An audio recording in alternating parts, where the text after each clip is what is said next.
applications that start to appeal to people later on. Mm. And it will also be interesting when we see ways to combine glasses and phones so that if we're playing that Lego game and I have my Magic Leap headset and I'm looking at it, but you don't have glasses, you can still hold up your phone and see what I'm seeing, because that now makes it accessible to the rest of the world. And that's also potentially a gateway where you become interested in doing what I'm doing.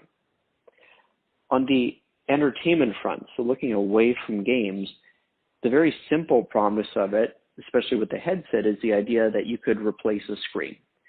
And I can tell you right away, I just recently bought this gorgeous 4K OLED TV, and AR and the quality of the image that you get out of that is years away from replacing that TV screen. I see. But the idea of being able to periodically, on demand, pull up a screen and keep it private is compelling. So for example, a coworker of mine adopted a 1-year-old kid when I was actually working at Magic Leap. And one thing we would periodically talk about is she wished that she had an app for Magic Leap where she could just pull up a little TV screen, watch Netflix, have the sounds localized enough to her and not bleeding out so that it wouldn't interfere with her kid who's like fallen on the sleep in front of her, or might be playing on the floor and she wants to watch something that's not appropriate for him. So that idea of private entertainment, that's already compelling and has a bunch of use cases for it. I think you start to see some really interesting additional possibilities if you can get more data. So one of the demos Magic Leap has been showing is the NBA example.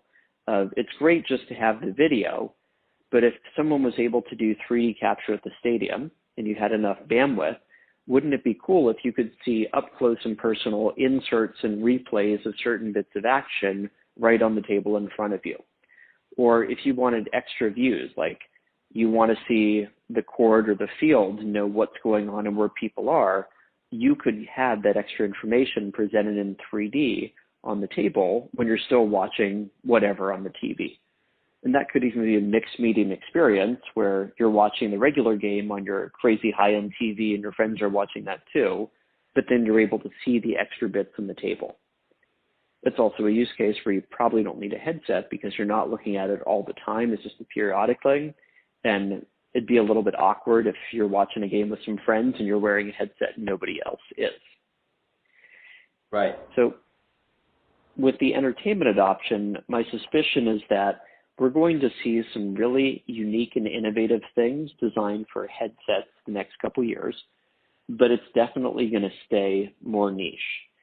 We're going to see more short form type content that's running on phones.